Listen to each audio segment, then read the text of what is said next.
Kia ora, Gemini. This is your reading for the full moon in Aquarius, which is happening as we speak. Wow. Just got 3 cards coming out already. I'm shuffling here. Take what resonates, leave what doesn't. And thanks for joining me. We go through and clarify. And please like, share, and subscribe, comment. All of it helps so much to keep this channel going. So, look, we've come out with you and your signature totally here, Gemini, I think. Certainly bookended. So we're coming out, we've had clearly an epiphany of sorts. If I start to get hoarse, I've had this throat flu-y thing going on and it's hard to get rid of, so bear with. 10 of Swords we come out with. So remember, these are a storyline. Take what works for you and just leave what doesn't. We've got the 10 of Swords in the Thoth deck. It's called Ruin. Because we get to the end of that suit, which is all about the mind and the power of the mind. And we can't take any more swords. And so we kind of, it is, in essence, a card that lets us know that there is a sort of possibly epiphany moment about this, that, you know, oh, right, so I can't take any more swords, so I have to move on. Well, that's exactly what's happening. We have the universe coming up next, the world. Look at this gorgeous portal. The opening. Whether it's an opening into something new, whether it's an opening in the bottom of the ocean, you're moving through and across the bloody Mariana Trench or something. You know, it does remind me of that, something vast and new and scary and new. And it's you're moving through it, Gemini. We've got 3 of Discs, a card of collaborative work. So seeking out others. Of course, with any collaboration, this is works in motion. It's getting things into form. It's getting things moving. It's building something new. And it relies on your connection to other people. People are your resources. And it's such an incredibly strong card, the 3 of Discs. And then, Gemini, we have you. The Queen of Swords. Clear. There's no fog. There's no distractions in front of us here. This is precise and acute thinking process. There's no mucking around, you know, dithering or dallying around. So it's pretty amazing. Let's try and get peel the layers back for this 10 of Swords. The 10 of Swords, you know, we primarily slay ourselves with our own mind first, whether it's through torment, doubt, limitation, all of those things, don't we? So, oh, we've got, we've got far too many, dispersed themselves in many and varied directions. So, Gemini, let's just get clarification for Gemini, please. For that 10 of Swords. It's a hard card. But, you know, as I said, we got to let go. We're at the end of it, you know, you got to let go. It's like standing on a precipice. Who wouldn't want to enter a new cycle, the new fresh cycle here? Look, it's pretty clear. We've got the 10 of Wands, a burden, 10 of Swords, an epiphany from that which has been burdensome as well. In fact, probably quite tormenting. It's a hard suit to get through, to get to the end. And then we have the Ten of Wands. We let go of whatever those things are that have held us back, whether that be obligations that are unnecessary, dependencies, insecurities, self-limitations, just exactly what I was saying before. We have to let that go in order to move into the new. And you don't always have to refer back to the past. You don't always have to refer back to old woundings.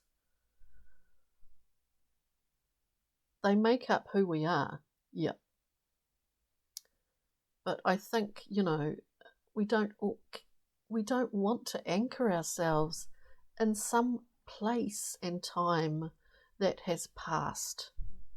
We need to go beyond that, don't we? I'm just speaking just generally here, because we've got the Fool. We're taking off blind faith in a new cycle, a new journey. We aren't anchored by anything here. We're not burdened by cynicism or self-loathing, Gemini. We're heading off on a new and exciting journey, a new period in our life. Wow, that's pretty amazing. So we're looking at the universe here. Look, I think here, eights are all about mind. We've been working hard. We'll just put this aside. We've been working hard at this. Can we specifically look at the universe? Yeah, this is timing. Because there's been a long time of working away at this. Whatever those burdens, whatever those 10 swords are for you. We're looking at the universe, the world, and we have Temperance, a beautiful card of alchemy. So there's a timing involved here, as there is for everything. And it is a sort of level of divine timing. And there's a bit of alchemical pouring it, whether it's in these cups, whether it's in a giant cauldron that we're bubbling a few different things away in. And we've got an idea about how and what we want to see at the end of it. But this is, this alchemical angel is here to provide actually a level of comfort in this process. Three of Discs, please, for Gemini. Three of Discs. Lovely Geminis out there. God, we're getting a whole rundown here.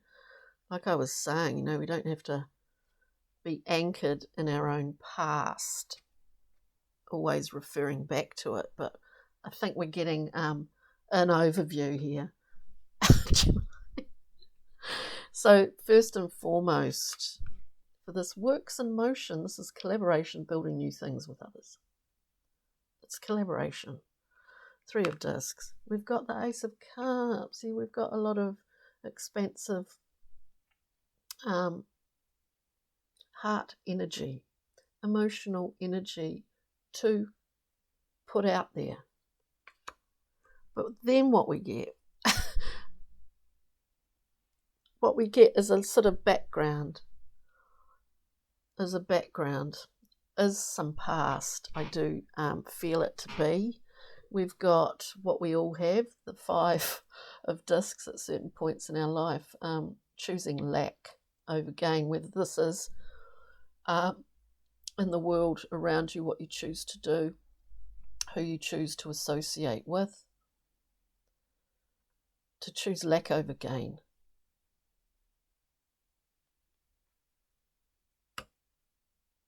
So, Four of Cups. We get complacent sometimes. We understand Three of Cups. It's family, friends, people that, we have fun with, we celebrate with. Then we get to the Four of Cups. Slightly, fours are all about sort of stability and security. Excuse me, Gemini. I think I'm just going to go flat. Hang on.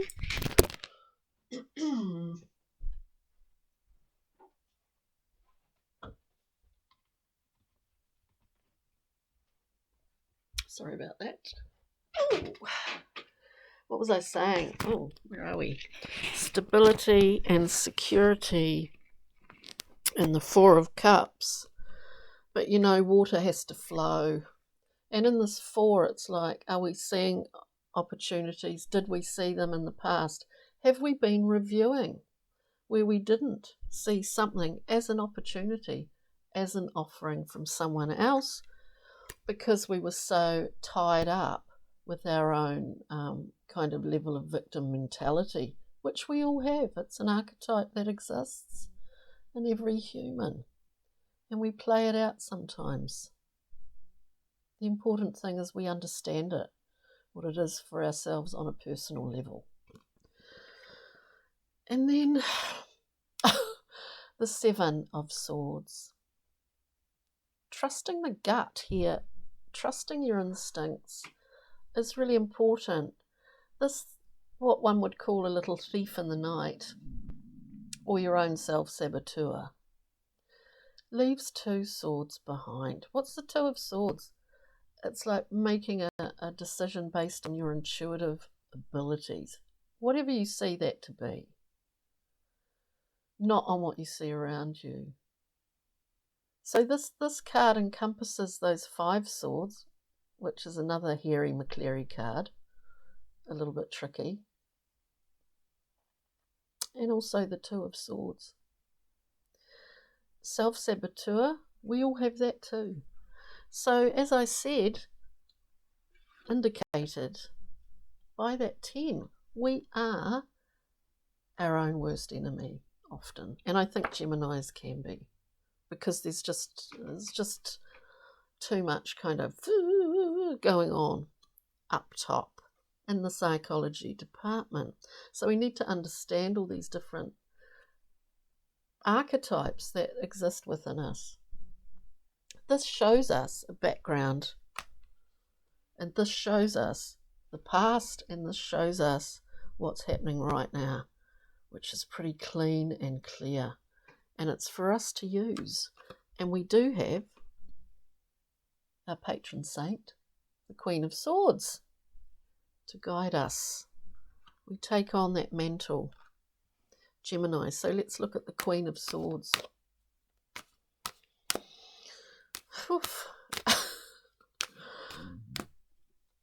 The Queen of Swords, please.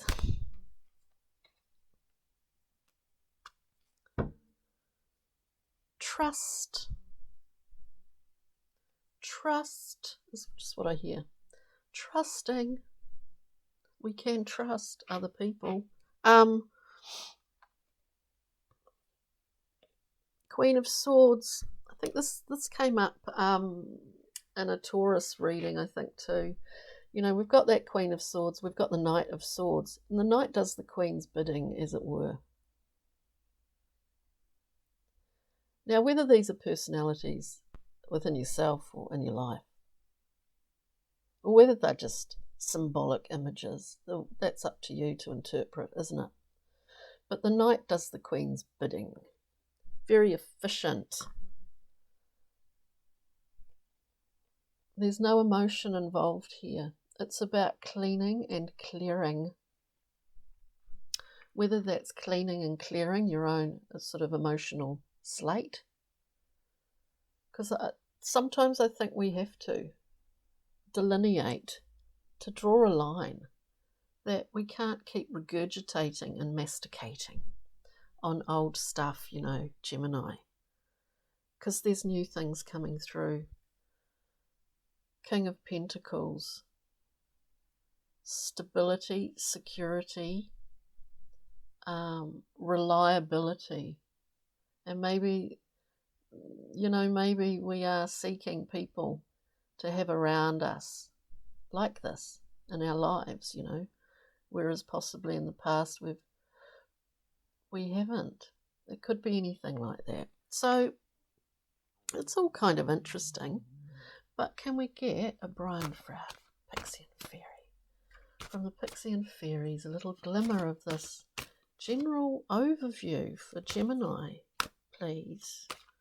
General overview for Gemini. for this reading for this full moon in Aquarius. Yep. Singer of initiation. There's a challenge that maybe we've been going through, or we're going through, and it's initiation, our own, one of many that we experience in life, whatever's going on for you, Gemini. And so we put our best foot forward. We put our best foot forward, and everything will work in its own time here, because we've done the work. So on that note, let's get a rock mineral crystal that you can carry with you along the week, at night under the full moon in Aquarius if you want to, just as a piece of guidance. I'll keep shuffling actually, because I need a good shuffle up. Can we have a card for Gemini, please?